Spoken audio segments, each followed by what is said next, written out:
Hi guys, I hope everyone's doing okay. Today I'm going to talk to you guys about a very important topic. A lot of questions which have been getting on Instagram is the things that you need to do when you're in your bachelor's of physiotherapy. Now, some of the questions were how to start studying, what are the things that you need to do during your internship, what are the things that you need to do when you're in your third and your final year. So, I have divided this topic into two different videos. First one is I'm going to start by talking about things that you need to do in your third year, in your final year, and in your internship. And the second part of this video will be the things that you need to do in your first year and second year and how to start studying from your first year. So let's not waste time and let's dive into the video. Now, I'm going to talk about a few things that I did, which personally helped me, and I hope it helps everyone else as well. But please feel free to do whatever you feel is working for you because everyone has a different pattern of learning. I might be having a different pattern, and that's why it worked for me. Maybe there might be things that may be different, and that might work for you guys as well. But let me start by answering a few things or things that I did when I was in my third year, final year, and my internship. First and the foremost thing that I would tell you guys is before you start your third year, just skim through everything that you did in your first year and second year. Now, when I was in my bachelor's, third year was very essential because third year is the time from when you start independently assessing the patients. Because when you're done with your second year, in the beginning of the third year, they teach you how to do the assessment, what is the assessment pattern, the questions to be asked, and all of that. But the objective assessment part, like taking your MMT, your range of motion, and everything, is something that you're studying in your second year. And the basic anatomy and physiology and biomechanics is something you're studying in your first year, second year again. The treatment plans that you're going to make, the exercise therapy part, is again something that you're studying in your first year and second year. So that's why it is very, very important that before you start with your third year or before you start with your clinical placements, basically, just skim through. So after your second year exams, you might be getting like a 1 month gap or something. I'm not saying that don't enjoy your holidays. Just 1 week before you start your placements, just skim through everything that you studied, especially your anatomy, your biomechanics, exercise therapy, those subjects, electrotherapy. Please skim through it.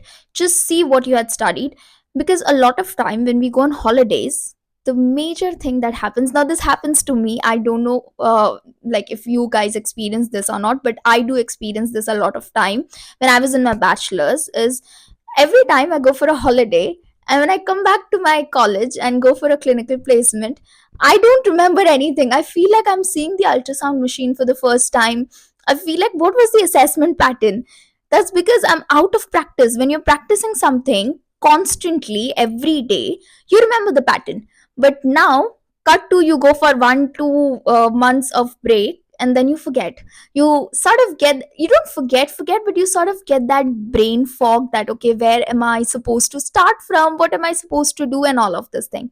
So that's why skim through everything before you start your clinical placements. Second thing, make sure when you are in your third year, you're very thorough with your assessments. Third year and final year. Now, when I was in my third year, we had subjects like clinical orthopedics, we had PT ortho, we had PT cardio. So, and in our final year, we had PT neuro, and then we had the community CBR, community based rehabilitation. So, all the four PT subjects were divided in third year and final year. I think it is like that for most of the people, but there are few students for whom I take classes. They have told me for them it's in the third year they have all the clinical subjects, and then in the final year they have the PT subjects. If it is like that for you, whichever year you're learning the PT subjects, make sure that you're very thorough with your assessment. Now, when I say thorough with your assessment, you don't have to like sort of memorize it or something. Just remember what is the pattern that you're going to follow in your assessment. For example, if you are going to follow MSK, now, in MSK, you have to see the basic pattern, like you're going to take the demographic data, you're going to go through your subjective assessment, your objective assessment, in which there is range of motion, your MMTs, your special test, and then you're going to make your come to a diagnosis, and then make your short term goals, your long term goals, your treatment plan. So, have a clear idea of what are the next steps. Why I'm saying this, it is important, is now imagine you're seeing a patient. Now, I know most of the patients have a habit of talking a lot. When they see you, when they get someone to talk to, they will keep talking about everything around the globe, everything in their life, everything. And you have to listen to them, because obviously, being a physio, you have to be more compassionate and caring and all towards your patient, which is very important. So you're definitely not going to interrupt them and tell them, you know what, just stop there because I need to think about what I'm going to do next. You can't do that. In that case, you might end up with a confusion. Okay, now I have done my range of motion, what is next, what am I supposed to do? Because you're not supposed to stand there and talk to the patient, just talk to the patient, simultaneously carry out with your assessment as well. That's why if you have a clear plan, now initially it's going to be very difficult. I have gone through it, I know. You do get confused. Okay, now I've checked this, what next? So you need to see a list. That's why keep a small book and a pen with you. This is something that I did when I was in my third year, final year, as well as when I was in my internship. Because every time you meet a new patient, you learn a new thing. And later on, if you don't write it down, you're going to forget about it. So always keep a small book and a pen with you. Write the basic pattern of assessment into it. So, in case if you forget, also, you don't need to go to your professor or your colleague or your friend or anyone to ask, okay, what am I supposed to do next? Because that will obviously look weird that you're leaving the patient and going to ask for the assessment. So just write a basic pattern down that I'm going to do this, second step I'm going to do this, third step I'm going to do this. Now this would give you a clear idea that, okay, what am I supposed to do?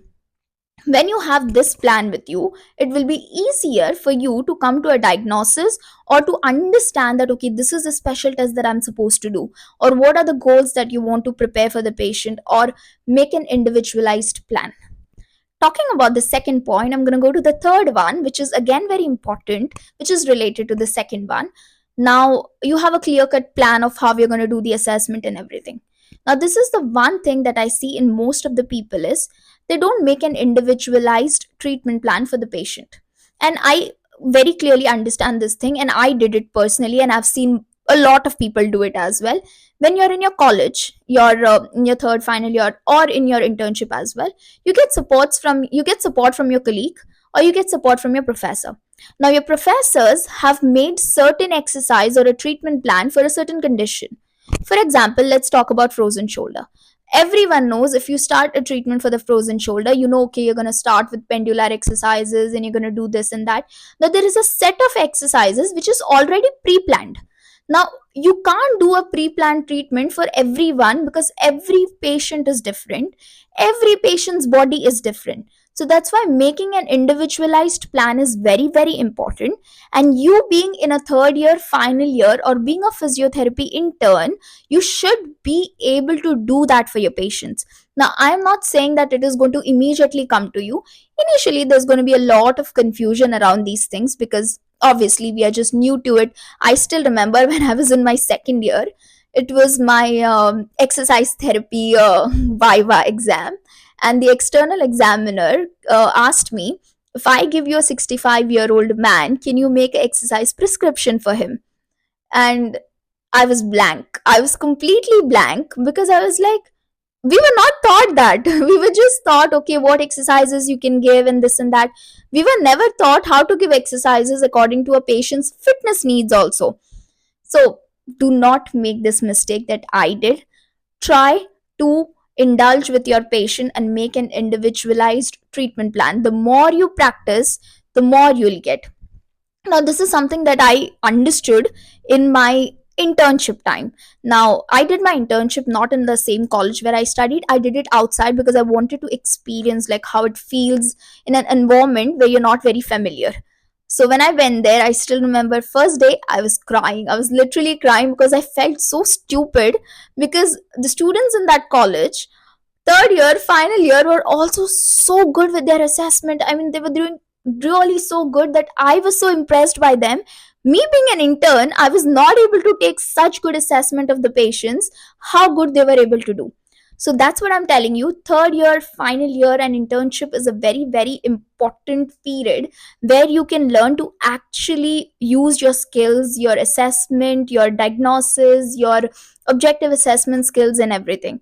So try to take each and every opportunity. Now because I saw those students in that hospital, like they were so good, it triggered me also that I also want to be like that.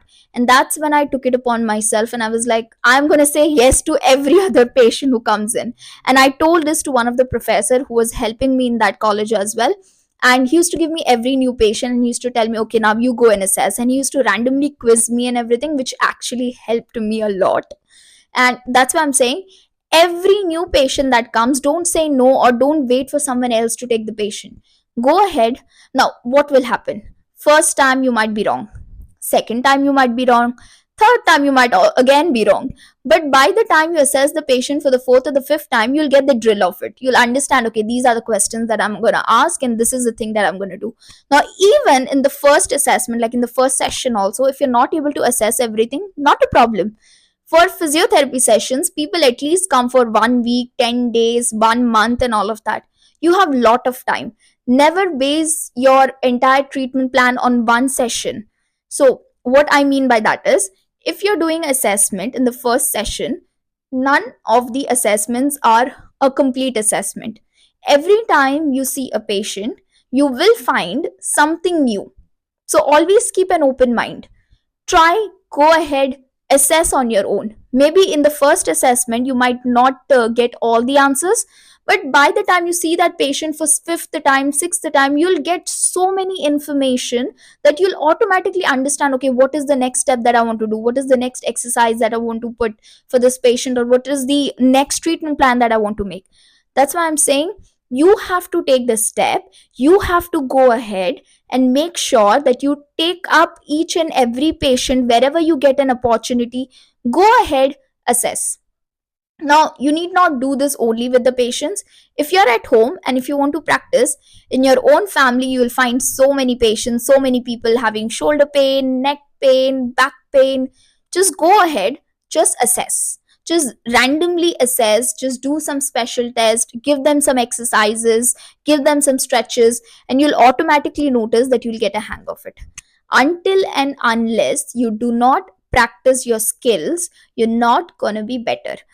uh, Theoretical knowledge is very very important. In some of my videos I've emphasized also that how important it is to learn your basics, but equally it is important to have good clinical skills. Now if you know, okay, this is humorous, but if you don't know what to do with it, there's no point of it. Good to have theoretical knowledge, but along with that, practical knowledge as a physio is very very important.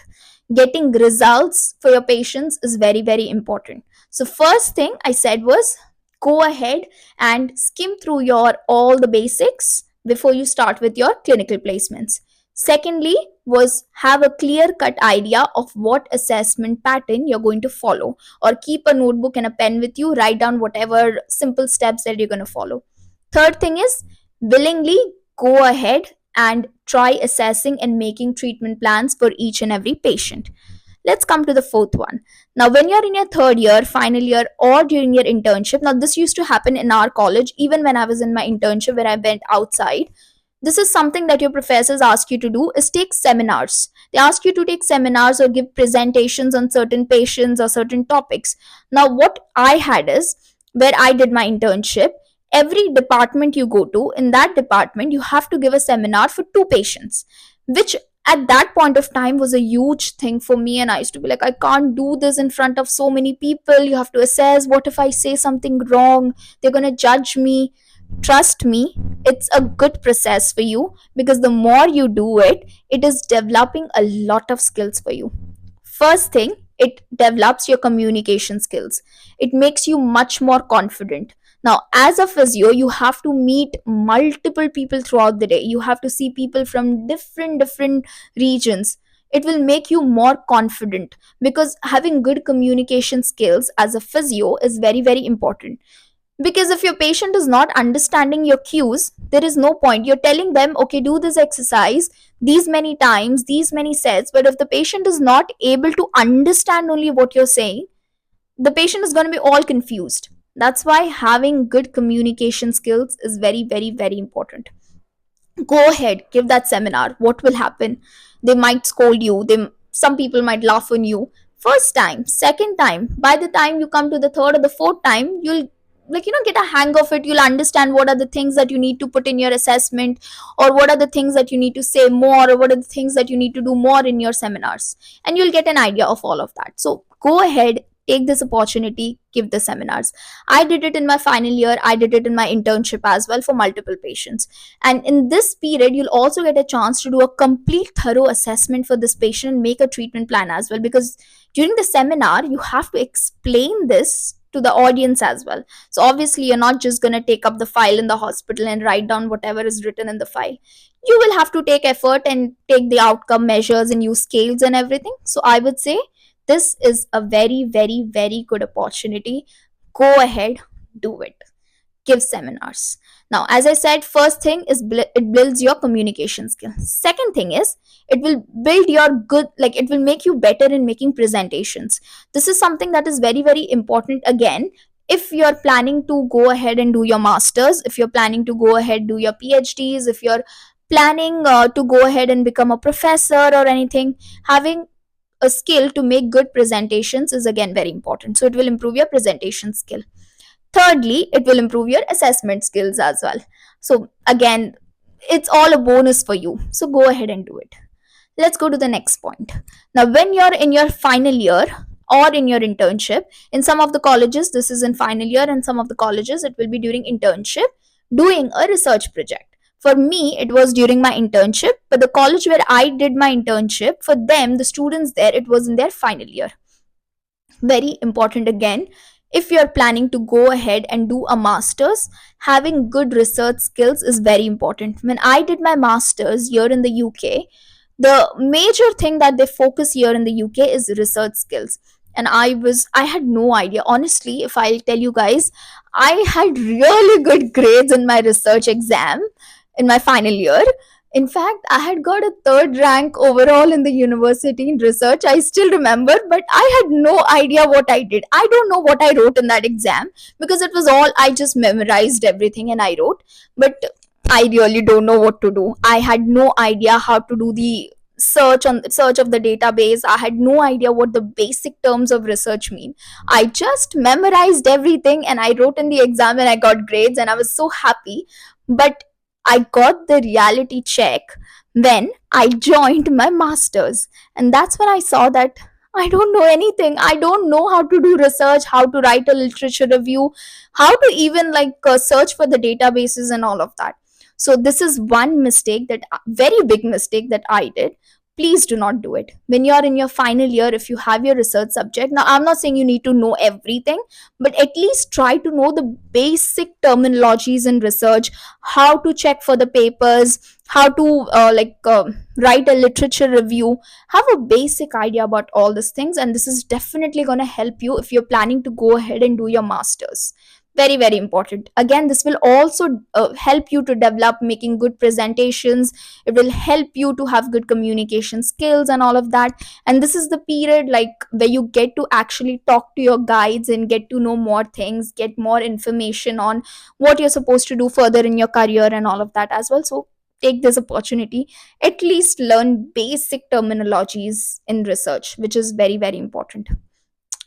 Again, one more thing I would say here is, when you're in your final year or in your internship, make sure to always liaise with your colleagues or your professors, because because they have gone through that process, so they exactly know what you're supposed to do. Now, when I was in my final year, honestly, I had no idea what am I supposed to do further. Am I supposed to do my masters? Because I saw everyone that I knew were doing their masters. So I thought, okay, this is it is so important to do your masters, because without a masters you won't be considered as a physio, which is not true at all. Some of my classmates have seen, they have not done their masters, they just went ahead, they opened their clinic, they're earning really good. So people who say that there is no much scope in physiotherapy, I think they should really meet these people who have really good business skills. They have developed and opened 2 and 3 and 4 clinics across wherever they are. I'm not going to take names, so wherever they are, and they are earning really good. I don't regret doing my masters. I'm very happy that I did my masters and I got more knowledge as well. But I think people who don't want to spend a lot of money again on doing your masters, because obviously you're spending so much of money in doing your bachelor's, you don't want to spend, this is also one of the options, because masters is more about doing more research. If you're someone who is not interested a lot in research, no one is gonna be hating on you or something, that oh, you have not done your masters or anything. There are a lot of people who are really good physios and they have never done their masters, and it's completely fine. It is completely your choice. You don't have to come under peer pressure and be like, oh, all my classmates are doing their masters, even I need to do my masters. Nothing like that. If you want to do your masters, go ahead and do it if you want to learn more. But if you think that okay, I have good skills and everything, and I'm well aware about my basics and everything, and I can go and treat the patient, go ahead and do it. Why not? Just do it. Another thing, if you think that you're good with your assessment and everything, by the time you come in your internship, I would say go ahead and take up some home visits, or go with your colleagues for some home visits. That will again give you an idea about how things work in a home visit, because it's completely different when you treat a patient in a clinic, and it is or in a hospital, and it's completely different how you treat a patient at their home. At home you don't have all that facilities and everything, so you have to come up, be a little bit more creative and come up with ideas where you can actually treat the patient. So I hope all of these points help. One last thing I would say, if you get if you get more time during your internship, because when I was an intern, wherever I did my internship, we had very long hours. I used to start like morning 8 o'clock, and I used to finish like evening 5 o'clock. And by the time I used to return back to where I stayed, I was really tired.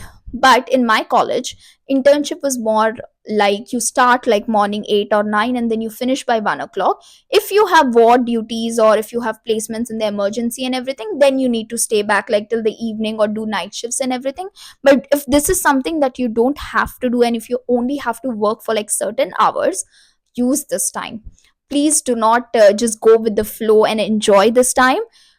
Enjoy as well, but use this time to actually read more books. The more you read, the more you'll understand about all the, if you are not someone who likes to read books, go ahead, watch some YouTube videos. Even that's fine. Nowadays you get so much information on YouTube and internet, on Instagram, everywhere.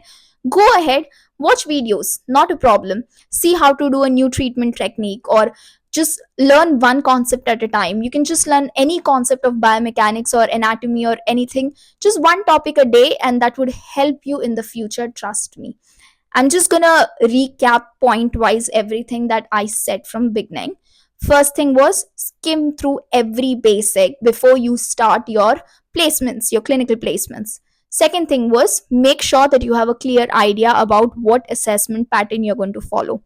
Third one was, willingly go ahead and make sure that you take every opportunity to assess, to diagnose, to make a treatment plan.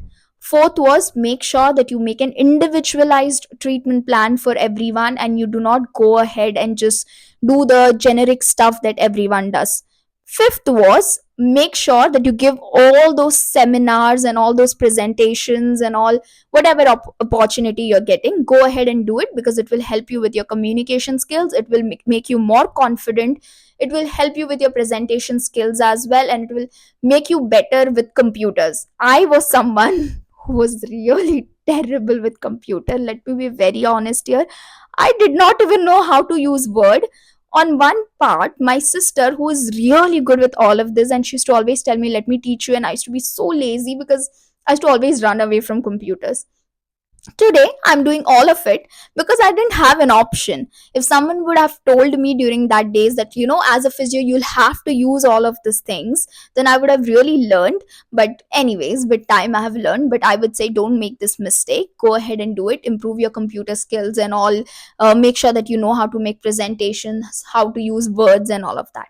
Last, I think it was the sixth point that we were talking about. I would say, learn the basic research terminologies. Make sure that if you're going to do your masters, then you know the basic research terminologies. Even if you're not going to do your masters, you'll have to read papers in the future.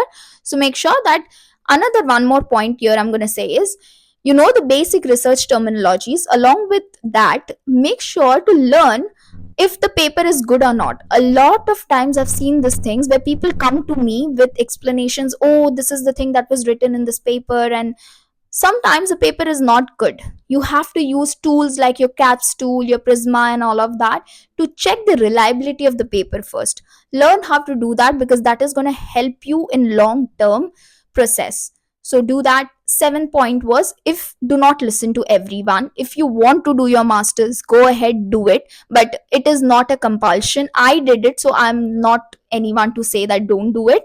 But if you're interested in doing your masters, go ahead and do it. You're definitely going to learn a lot when you do your masters as well, and a lot of research as well. But if you think that you don't want to spend a lot of money or time in studying masters again, and better you will gain more practical skills, then you can still do that. I hope all of this points helps. I'm gonna soon come up with the second video where I'm gonna talk about what to do in your first year and second year and how to start studying. Till then, have a good time. Bye.